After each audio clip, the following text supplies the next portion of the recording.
Is it on? È acceso? Lo sentite? Testing. Earth calling. Allora, ciao a tutti, benvenuti a questo press caffè con Errol Stine. Io farei subito un applauso di interesse.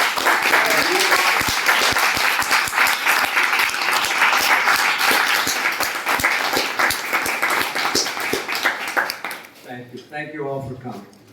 È un onore essere qui e poi le domande vi invito a farle in italiano, ci penserà la traduttrice a tradurre per Mr. Stine. Faccio una breve introduzione, non che ce ne sia grande bisogno, però Errol Stine è uno scrittore straordinario, è stato uno dei primi accessi al mondo dell'orrore per tanti bambini, tanti ragazzi.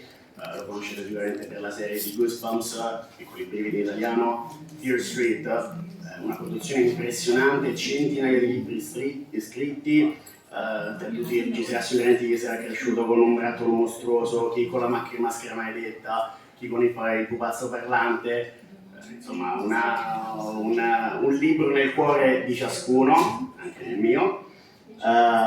Quindi comincio con un paio di domande di riscaldamento, mi permetto di farle io.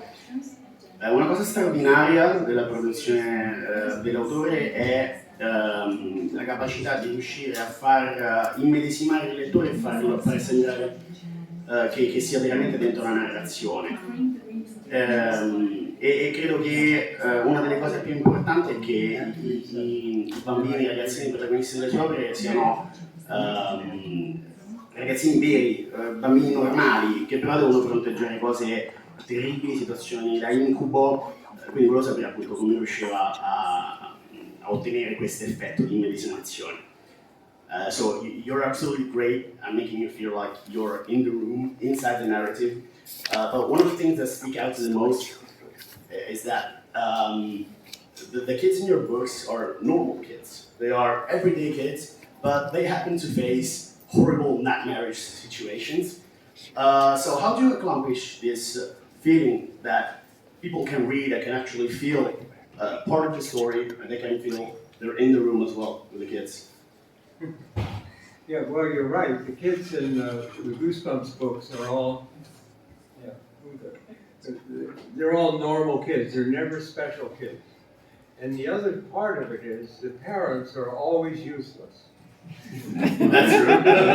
Right? Sì, hai ragione. Una delle caratteristiche dei libri di Piccoli Brividi è proprio questa. I ragazzini sono sempre speciali e i genitori sono sempre completamente inutili. Yeah, the parents never believe the kids, or they're just not they're not helpful. So the whole point is that these normal kids facing this horrible problem have to use their own wits and their own intelligence and solve it on their own. And that's basically what every book is. Yeah, that's true. Right. And the way I make it scary, I'll give you a serious answer. The way I make it scary is just about every single book is told by the main character. Oh yeah, It's sure. first person, Yeah. all first person. And so every single thing she sees, everything she smells, everything she does, it's all through her eyes. Yeah. And the reader becomes the protagonist. And so all the scares and everything that happens to her happens to the reader. And the whole it's all just close point of view. And that's really how you make things scary. Yeah, that's true. E quindi sì, questa caratteristica ritorna in tutti i libri. I ragazzi, pur non essendo eccezionali, sono ragazzini normali, trovano qualcosa di speciale dentro di sé, mentre i genitori appunto sono inutili, non aiutano per nulla. Sono i protagonisti che devono trovare il modo di usare la testa al meglio. Peraltro, ha aggiunto, volevo darvi anche una risposta seria, e la risposta seria alla domanda come faccio a fare paura è proprio quella che ha appena finito di descrivere. Ogni libro è raccontato in prima persona. Questa prospettiva ravvicinata porta il lettore dentro l'azione. Faccio un'altra domanda, ecco, volevo chiedere, stiamo parlando di bambini, di ragazzini, quindi qual è la cosa che gli faceva più paura Mr. Stine quando era bambino, anche perché le cose sono cambiate abbastanza, insomma, dagli anni 90 ad oggi. So we're talking about kids, so I wanted to ask you what did scare you the most when you were a kid? Because from when you started writing, things have changed quite a lot. So, what do you think that scares kids as well today? Well, first I'll tell you the scary. People always say, "What scares you?" And I will tell you the scariest moment of my life. Okay, when my son Matt was like 4 or 5, he was a little guy. I took him to the automobile show in New York City, and I lost it. That was the scariest moment of my life. It was thousands of people and hundreds of cars, and I lost it. It was a terrible moment of panic. And it only lasted maybe 30 seconds. But it was frightening. And then I spotted him standing over by a car. And I went running over to him and I said, Matt, are you okay? And he said, "Where were you, Dad? I was about to call the manager." He was a New York kid, right? You shouldn't worry about it.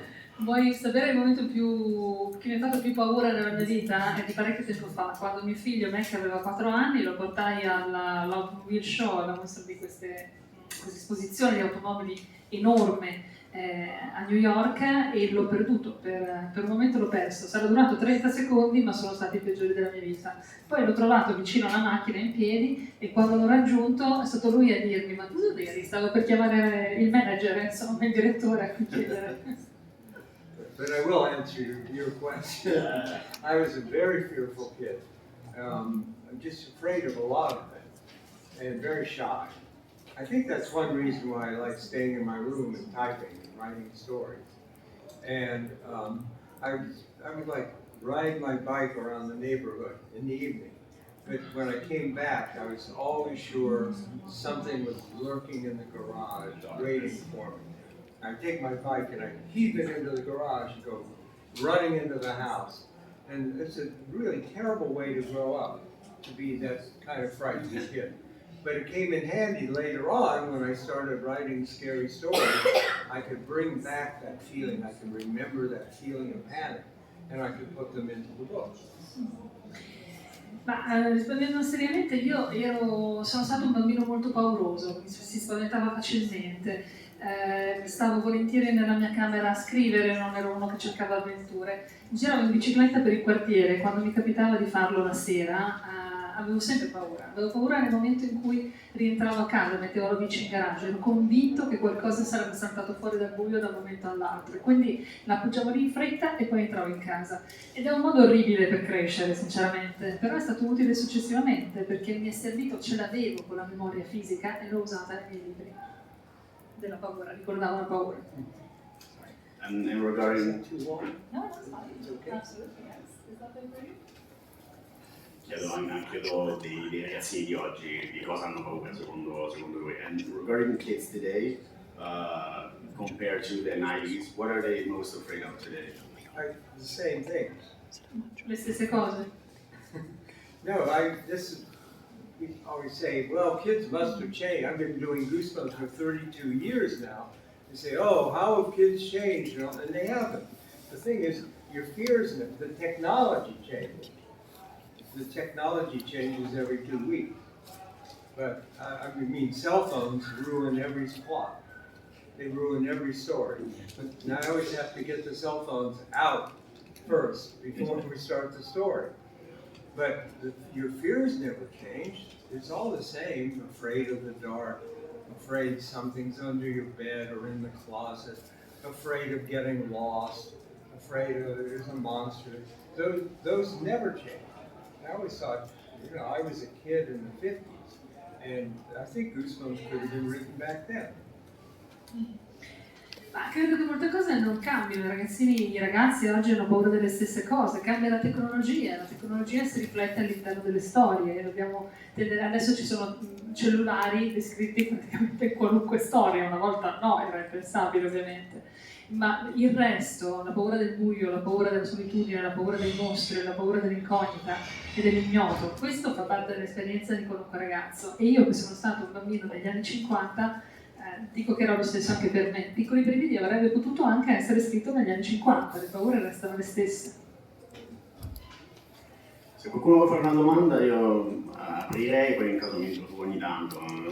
Vai, Lorenzo. Sono Lorenzo Cracolici di Horror Italia 24 e io sono veramente onorato di poter fare una domanda al mio idolo, che ringrazio per tutte le storie veramente incredibili che ci ha regalato negli anni. La domanda è molto semplice: come ci si sente a essere nell'Olimpo della letteratura dell'orrore accanto a Lovecraft, Poe e King? Grazie. Do you prefer with mic? What? Okay. Translate. No, you can do it on mic. Maybe we can even hear you better. Through the mic. Is Yeah, it try better it. for you? Yeah, Okay. try. Scusate, sto facendo prove This audio. is weird. Let me tell you if it's fine for you this way or when Yeah, I it's speak good, directly. it's This good. way? Okay. Well, Lorenzo, mi ricordo il cognome? Cracolici. Okay, Lorenzo Piccoli introduced himself. He wanted to tell you that it's an honor for him to be here. He's very happy to meet one of his idols. And his question is, how does it feel for you to be in the same sphere, in the same very small group that belongs to the Olimpo of horror stories with people like Lovecraft, Poe and King? How does it feel for you to be among those writers? Other writers? Those writers in particular, Lovecraft, Poe, Oh, Edgar Allan Poe and King. that's an interesting question. I haven't been asked that before. I have, I don't read much horror. I'm not really into horror. Don't tell anybody that. Don't tell anybody that. And I don't really think of myself as a horror writer. Well, I guess I am, but you know, my hero is the science fiction writer Ray Bradbury. And you know Ray Bradbury. Yeah. He translates. It's translated in Italian, by the way. Yeah. What? We know Bradbury. Yes, right. When I was a kid, I read only comic books. No books. Everybody said, "What was your favorite children's book?" I didn't read books. I read only comic books. And one day, my mom dropped me off at the little library on Main Street. I grew up in Ohio. And the librarian was waiting for me. And she said, "Bobby, I know you like comic books. I have something else I think you will like." And she took me to a shelf of Ray Bradbury stories. And those changed my life. I couldn't believe how great they were. They were so imaginative and so beautifully written. And all had twist endings. And he turned me into a reader. Then I started reading all kinds of things. And many years later, I was at the LA Times Book Festival in Los Angeles. And there was Ray Bradbury eating a hot dog in the publisher's booth. And my wife said, "Go over there, introduce yourself." I said, "Oh, I can't do it. He's too important for me. I can't do it." And she said, "No, go over there. Go over, introduce." I said, "I can't." I was really nervous. And I went up to him, and I was shaking. I was like a kid. And I said, "Mr. Bradbury, you're my hero." And he shook hands with me, and he said, "Well, you're a hero to a lot of other people." It was an amazing moment. And that's sort of, doesn't answer your question at all, but that's the story. Io non leggo molto horror, non ditelo a nessuno, ma non mi considero neanche un autore dell'orrore, anche se capisco di esserlo, accetto di esserlo. Il mio autore preferito è Ray Bradbury, quindi non per sé uno scrittore dell'orrore. Quando ero piccolo non amavo leggere, non leggevo, o perlomeno non amavo leggere libri per bambini e ragazzi, leggevo fumetti, solo fumetti, fino al giorno in cui mia madre mi portò in biblioteca e la bibliotecaria non mi mise in mano, mi portò davanti a uno scaffale di storie di Ray Bradbury. Erano straordinarie, erano scritte benissimo, e ognuna di loro aveva un finale sorprendente, inaspettato. Mi colpirono al punto tale che molti anni dopo, quando ero già un autore, e mi ritrovai al festival letterario di Los Angeles, del LA Times, del Times di Los Angeles, e vidi sorpresa, senza aspettarlo. Ray Bradbury, che stava mangiando un panino dentro lo stand del suo editore, fui così intimidito dalla cosa che insomma dibattevo se riuscire ad andare a salutarlo oppure no. Mia moglie mi ha costretto ad andarci, ci sono andato, sono riuscito a dirgli che era un piacere stringergli la mano perché lui era il mio eroe e lui mi ha risposto: ma tu sei un eroe per un sacco di altri lettori. E quindi dice, non so se questo risponde alla tua domanda sull'Olimpo, però è una storia che gli è venuta in mente più vicina. Grazie. Mi introduco un attimo io perché Mr. Stine ha menzionato i fumetti, quindi ovviamente prendo la palla al balzo per parlare anche di quello.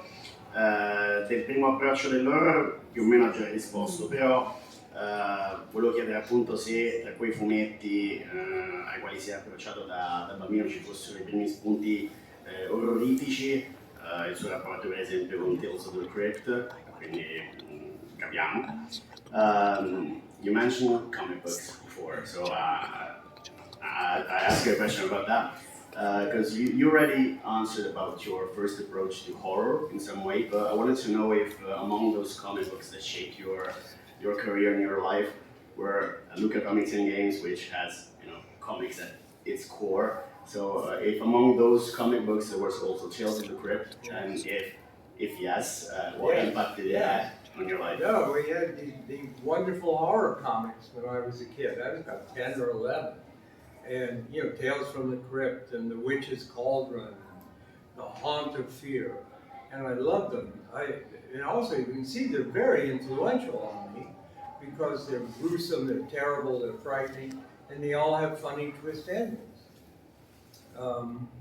I used to read them at the barber shop. They had a big stack of them at the barber shop. And one day I bought 2 of them and I brought them home, and my mom stopped me at the door and she said, "I'm sorry, you can't have these." I said, "Why? What do you mean?" She said, "This is trash. You can't have this. You can't." She took them away. So this is a true story. Every Saturday morning I went to get a haircut. So I could see that I have less hair when I was a kid than I do now. All cleaned up. Just so I could read those horror comics. Allora, hai citato, sì, i fumetti, scusami, Tales of the Crypt. Tales of the Crypt, grazie. Lui ha citato invece altri titoli come The Haunt of Fear, The Witch's Cauldron, altri grandi titoli del passato, altri grandi fumetti di quest'epoca, della sua gioventù, che furono appunto grandi amori per lui, fumetti che lui aveva adorato e che leggeva tendenzialmente dal barbiere, dove c'era sempre una pila. E quindi un giorno ne comprò 2, non so se dal barbiere o no, comunque ne comprò 2, li portò a casa. Non fu una bella idea perché sulla porta di casa trovò sua madre, che lo fermò dicendogli: "No, guarda, questi non li puoi portare a casa." "Ma perché?" Fa: "Perché sono robaccia." E quindi gliela portati via. E da allora lui una volta alla settimana, ogni sabato, è andato a tagliarsi i capelli, e ha aggiunto che da bambino, quindi da ragazzino, aveva meno capelli di quanti ne ha ora, perché era sempre lì, aveva però l'opportunità di leggere quello che non avrebbe potuto leggere altrove. Scusate, aggiungo anche, ha detto all'inizio che sono chiaramente stati un'influenza, una fonte di spunti importante per lui. Aveva alzato prima mano. Francesco Tanzillo da Nercor, e la sua narrativa deve molto al bagaglio appunto di narrativa dell'horror precedente, come appunto Tales of the Crypt, e lei fa un lavoro di decostruzione postmoderna nelle sue opere, e adesso che è uscita la nuova serie che fa decostruzione su quelle che sono le sue opere, questa cosa come la fa sentire? Ci proviamo, Mi rendo conto. He's saying this, in your stories, it's evident that there are, as you just mentioned, inspirations that tie back to other stories, like Crypt, the ones you just mentioned. Me added, you do in your work a sort of a postmodern deconstructivism on those examples, making them creating your own work. His question is, now that there are adaptations for other media of your stories, and they have to do their own postmodern deconstructivism because there are adaptations, it's not the same thing. How does that make you feel? There is this kind of work on your original stories? It's the movies and TV series? Yes. Yes. Yes? Right. I've been really lucky in that the Goosebumps show on TV and 2 Goosebumps movies with Jack Black, they were good. They were actually good. That was a luck. And they didn't have to be good. And you know, I had no real input in any of that. With the original Goosebumps TV show, I was too busy writing the books. I was writing a Goosebumps book every month, 12 a year. So I couldn't work on the TV show. So it was really fun for me to see what other writers would do, taking my story and then going off in their own direction. That was really fun. And I got lucky with the Jack Black Goosebumps movies. Because they really didn't nobody ever wants the author around. They don't want you. They want to do their own movie. They don't want you. And they both turned out really terrific. They were a great experience. So I've been really lucky. Ma sono stato molto fortunato, in realtà sono molto fortunato, perché dei 2 film con Jack Black che sono stati tratti dalle mie storie posso dire di essere molto soddisfatto. Sono buoni, il risultato è stato buono. Io non posso prendermene il merito perché non ero coinvolto nella realizzazione in alcun modo. Stessa cosa per le serie TV. All'epoca, quando la prima fu mandata in onda, stavo ancora lavorando attivamente sulla serie di libri, scrivevo un libro al mese, 12 libri l'anno, e questo rendeva impossibile dedicarmi ad altro. Ma il risultato fu divertente. Vedere cosa un altro autore, un altro creatore pensava delle mie storie, come le rielaborava, per me era divertente. Quindi posso solo dire che in effetti gli adattamenti mi rendono vedere il risultato di questi adattamenti, insomma, mi ha dimostrato che sono stato fortunato. Thank you. Salve, grazie di tutto il lavoro che lei ha fatto. La collana dei Piccoli Brividi ormai la conosciamo tutti e personalmente sono stati gli unici libri che da piccola leggevo, quindi grazie a quelli ho imparato ad amare la lettura e anche l'horror. Quindi collegandomi a questo, di tutti i libri che lei ha scritto dalla collana dei Piccoli Brividi, quali sono i suoi migliori 3? Cioè, quali lei reputa, ok, questi sono i miei capolavori della collana Piccoli Brividi? L'ho fatta più semplice questa. Sì, sì. Okay. Grazie mille. So she started by saying that she learned to love reading and to love horror through your books. When she Oh, was a kid. that's very nice. So she wanted to tell you that and thank you for that. And then she asked, you have written many stories, you know, the Goosebumps series. If you had to pick the top 3, Top which 3? Which would be the top I don't 3 know. for you? Which titles would you I don't suggest? know. I think I had to pick one. I would pick The Haunted Mask. Okay. I think that's my best Halloween story. That's about a girl named Carly Beth who wants to be scary at Halloween time, and she pulls on a green rubber mask, and it sticks to her face, and she can't get it off, and it becomes part of her, and it turns her evil. And I think that's my favorite Goosebumps book, partly because it's one of the only Goosebumps books that were inspired by something that happened in real life. When my son Matt, again, it's always Matt, he was there, he was like a little tiny guy, and it was Halloween time, and he was down in the living room on the floor, and I'm watching him from the doorway, and he tried on a green rubber Frankenstein mask, and he pulled it down over his head, and then he couldn't get it off. And I'm watching from the doorway, and he's tugging and tugging. And I thought, what a great idea I should have helped him, right? I should have helped him. But instead, I thought, I started taking notes and said, what a great idea for a book. Allora, è difficile sceglierne 3, più facile sceglierne uno. Se dovessi dirne uno, il mio preferito, ti direi The Haunted Mask, che in italiano... La maschera maledetta. Grazie mille, chiedo scusa, non volevo dire con Roma per tua. Che credo sia la mia storia dell'orrore di Halloween preferita, meglio riuscita. La protagonista, Carly Matthews, si traveste per Halloween, si mette questa maschera verde in viso, ma la maschera le rimane attaccata al viso ovviamente e ha un effetto su di lei e la rende sempre più cattiva. È l'unica storia dei Piccoli Brividi che è ispirata a un fatto reale, nel senso che io un giorno stavo guardando mio figlio, di nuovo Matt, quello di prima, che si è messo una maschera di Frankenstein, ma dopo averla messa non riusciva a toglierla, era in difficoltà, lo vedevo, lo osservavo sul pavimento che cercava di togliersela, era piccolo chiaramente all'epoca. E invece di correre dargli la mano, ho preso appunti e ho pensato che splendida idea per una storia. Lo sta. Thank you. Piacere conoscerla, sono Maurizio Carnago di Fantasy Magazine e volevo chiedere com'è stato il rapporto umano e professionale e creativo con l'illustratore delle copertine di Piccoli Brividi.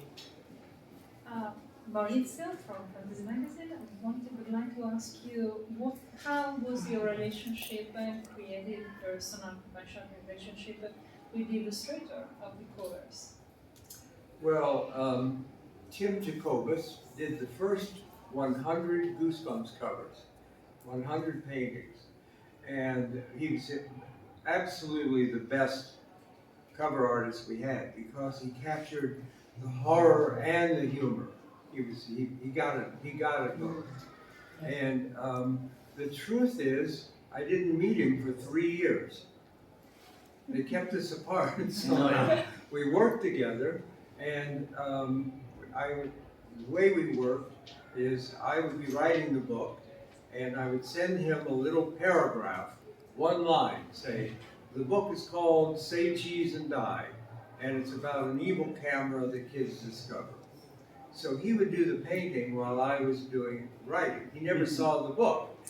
He had to somehow guess what would work for the book. And then after 3 years we met. Now we're still friends. I see him a lot. And we do bookstore talks together where he shows his art and everything.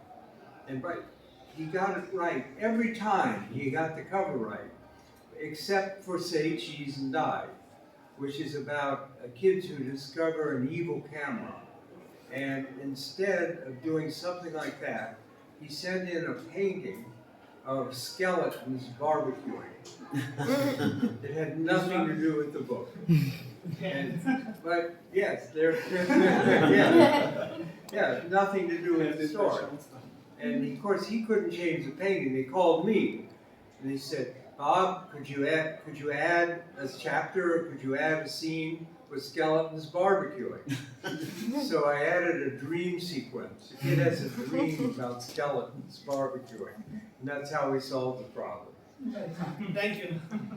Yeah. And that's Tim Jacobus. Tim Jacobus. Yeah. Jacobus, sì, grazie. Allora, l'ideatore delle prime 100 copertine dei Piccoli Brividi, Tim Jacobus, era eccezionale, è eccezionale, insomma, ancora vivo, ha saputo per le copertine cogliere lo spirito, il tipo di atmosfera delle mie storie. La cosa particolare è che noi ci siamo conosciuti dopo 3 anni dall'inizio del lavoro, perché in tutto quel tempo non ci hanno mai fatto incontrare. Non solo, visti i tempi di lavorazione dei libri, lui non aveva l'opportunità di leggere le storie, quindi faceva queste copertine sulla base di informazioni estremamente limitate. Incredibilmente ci ha sempre preso, appunto, non solo è sempre riuscito a rendere l'atmosfera e le storie, ma è anche riuscito a essere calzante nelle immagini che utilizzava per le cover. Tranne che in un caso, una storia che in lingua originale si intitola Say Cheese and Die, in cui al centro della vicenda c'è una macchina fotografica foto dal futuro. Grazie, dal futuro, che insomma, è al centro della storia e che lui non ha utilizzato nella copertina, dove invece ha messo appunto degli scheletri che fanno il barbecue all'interno di un quadro. Risultato, la casa editrice ha chiamato Mr. Stine dicendogli non è che puoi aggiungere questa immagine, questa scena da qualche parte, e lui l'ha risolta, essendo un po' caratteristica, facendola diventare un sogno. E così abbiamo una copertina calzante. Chiedo un'altra cosa io. Allora, nei suoi libri c'è un uso fantastico dei cliffhangers per aiutare i bambini e i ragazzini a continuare a leggere, ma c'è un uso anche molto intelligente di come l'orrore si unisce alla commedia. Quindi volevo sapere perché secondo lei la commedia e l'orrore sono due elementi che funzionano così bene insieme. So in your books there is a great use of cliffhangers to keep kids reading, but there's also a very smart use of how humor and horror work together.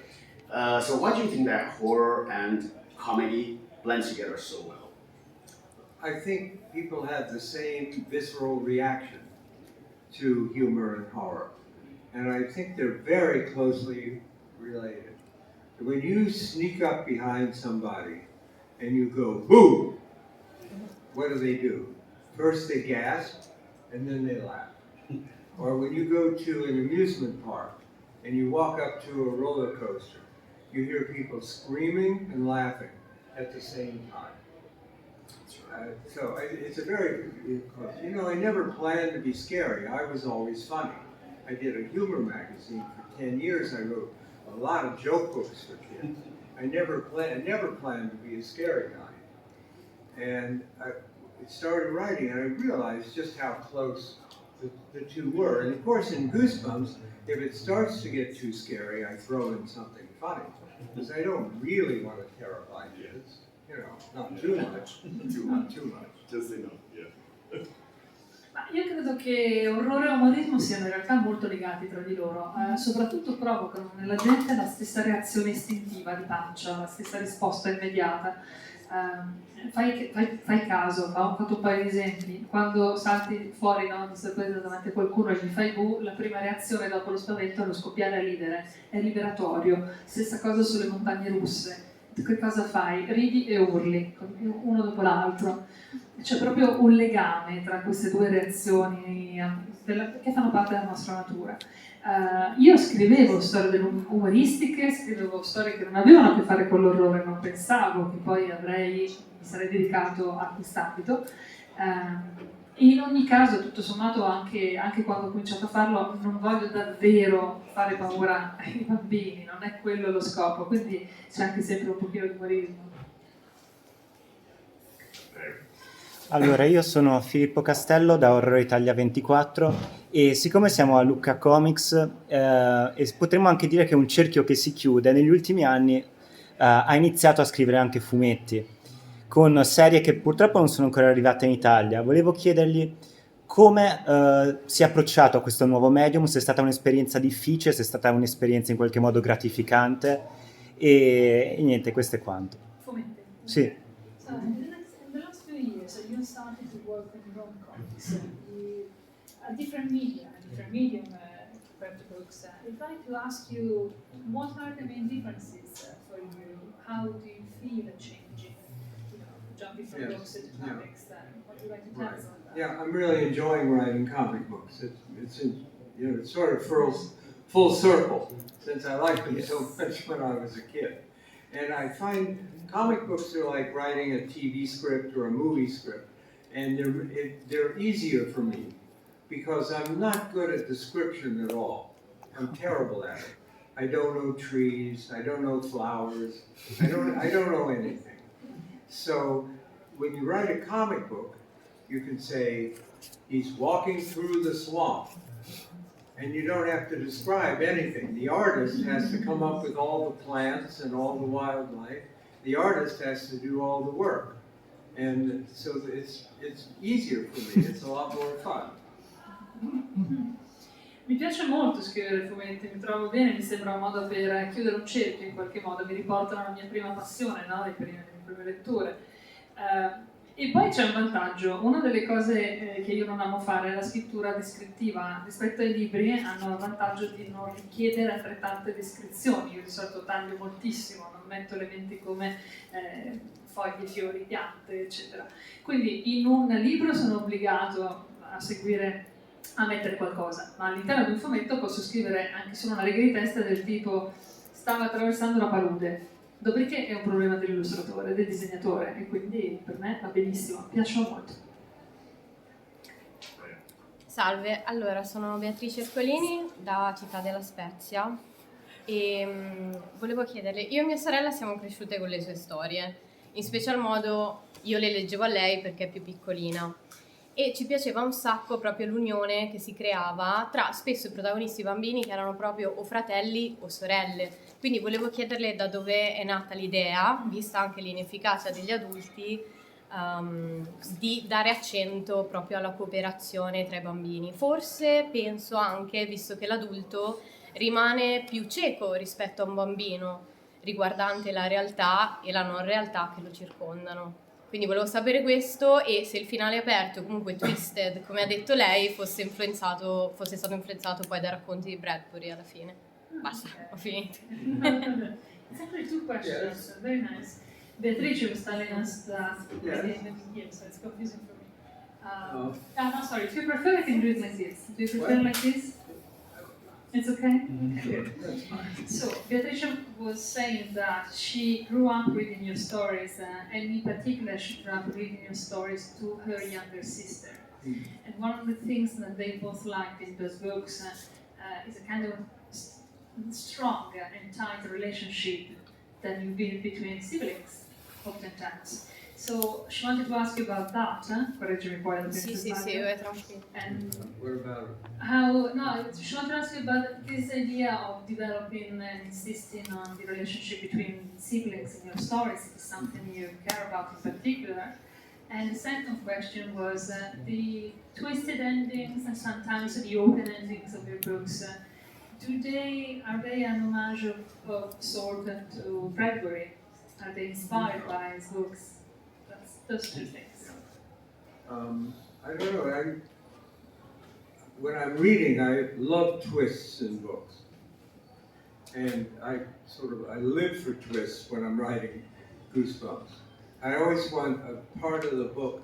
I think a lot of children's literature is too linear, and it just goes in a straight line, and it's too predictable. And I always want a part in the Goosebumps book where there's some big shock, and the reader says, "Oh, I had no idea that was going on." I always try to put at least one twist. That's very important to me. Per quanto riguarda i finali e la struttura dei libri, partita da quella domanda, dice io amo il fatto che ci siano per twist and twisted ci sono anche due significati leggermente diversi, no? Twist vuol dire anche il cambio narrativo, il salto, la cosa sorprendente all'interno della storia, ed è di questo che ho parlato adesso, dicendo io penso che nella letteratura per ragazzi spesso le storie siano troppo lineari. Io amo quando invece ci sono dei twist, delle cose sorprendenti che ti fanno dire come lettore non me l'aspettavo, e mi sono assicurato di metterne sempre all'interno dei miei brividi. As for the endings, the books all have to have happy endings. They have to. There might be a little twist at the end, but they have to. Once, I wrote a Fear Street book, and just for fun, for me, I gave it an unhappy ending. And the good girl is taken away as a murderer, and the murderer gets off scot-free. And kids hated this book. They hated it. And they turned on me immediately. And I started getting letters. "Dear R.L. Stine, you moron. How could you write that? Dear R.L. Stine, you're an idiot. Why did you write that book?" And that book haunted me. I would go to schools and say, "Why did you write that book? We hate that." Everywhere I went. And so I had to write a sequel to finish it. They could not accept an unhappy ending.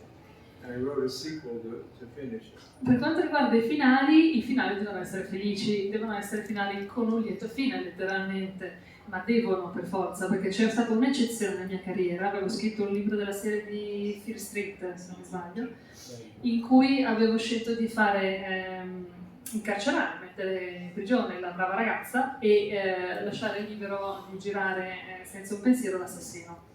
Non è andata bene. L'hanno odiato tutti, hanno cominciato a scrivermi delle lettere piene di insulti, iniziavano con "caro Mr. Stine" e poi gli davano del cretino, e è arrivato al punto tale che ha dovuto scrivere un seguito per rimettere le cose a posto, quindi i finali devono essere buoni.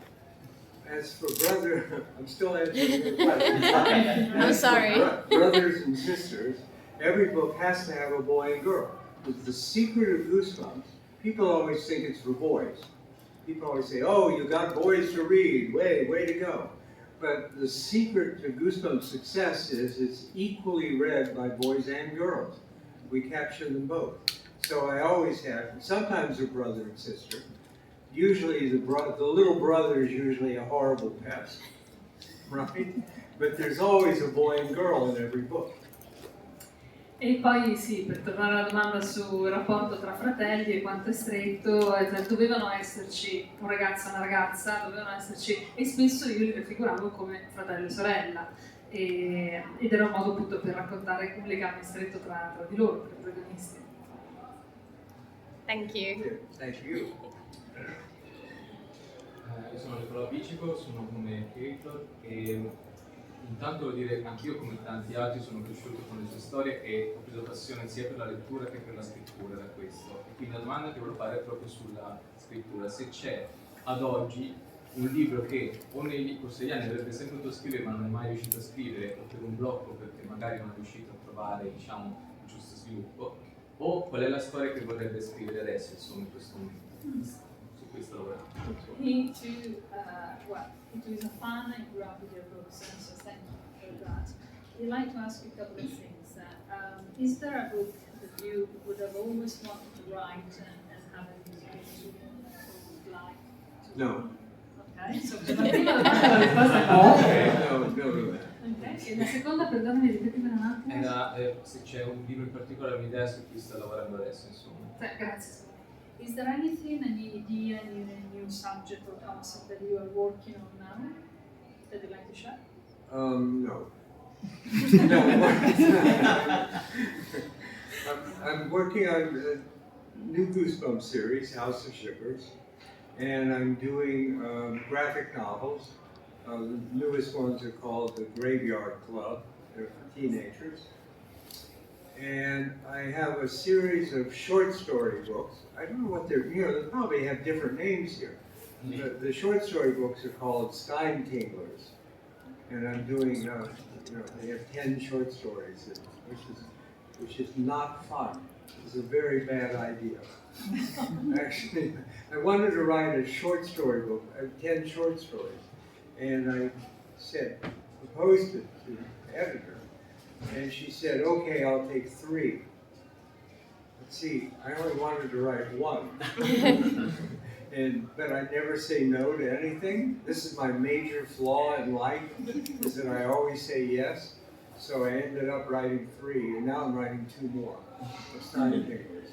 But as far as new projects, there is a new Fear Street movie that we filmed based on The Prom Queen, that old Fear Street book, for Netflix, which will be on next year. I don't know when, but that's already settled. We get to kill a lot of teenagers. People love that. They love it when you kill teenagers. I don't know why. And I have in the second season of the new Goosebumps TV show. No,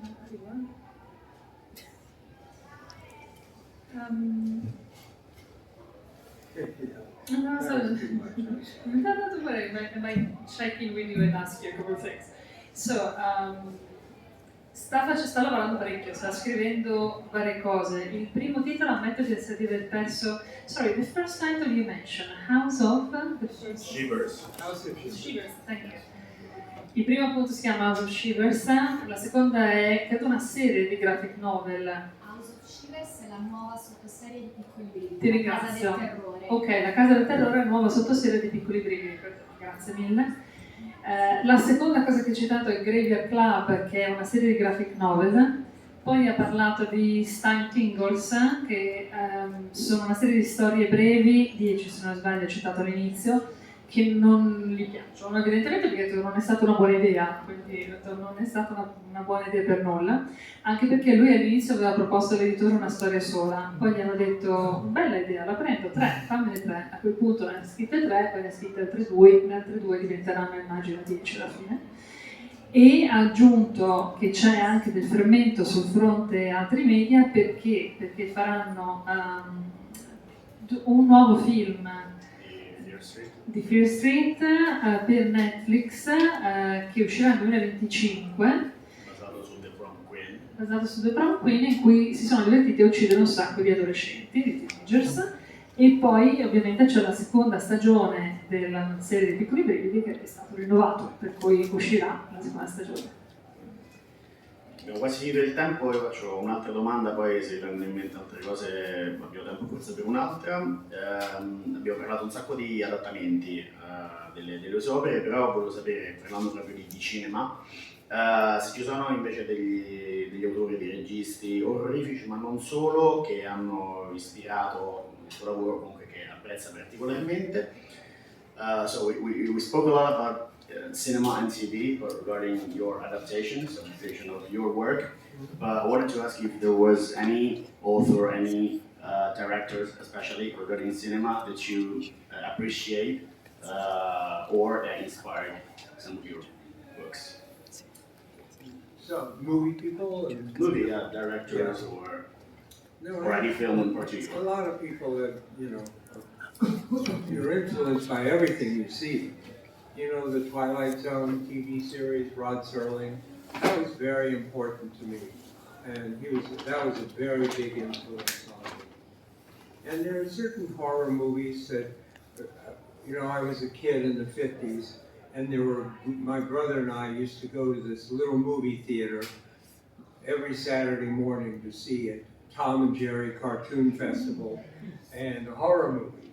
And so we saw all the great horror movies, The Blob, The Brain That Walks Among Us, The Brain That Wouldn't Die, The Creature from the Black Lagoon. Every week we saw these, and all those films were really influential on me.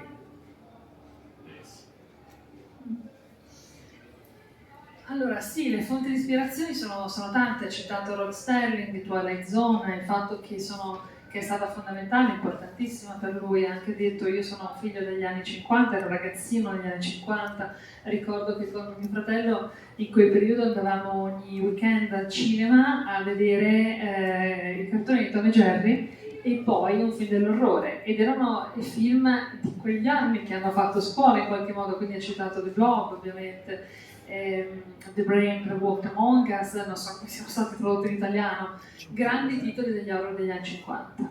La creatura della laguna nera, menzionato. Roba seria. Great stuff. Scienze e pace. Ci sono altre domande? Se no possiamo anche... Ok, if there's no more questions, so I would give a round of applause for Mr. Stine. Thanks a lot.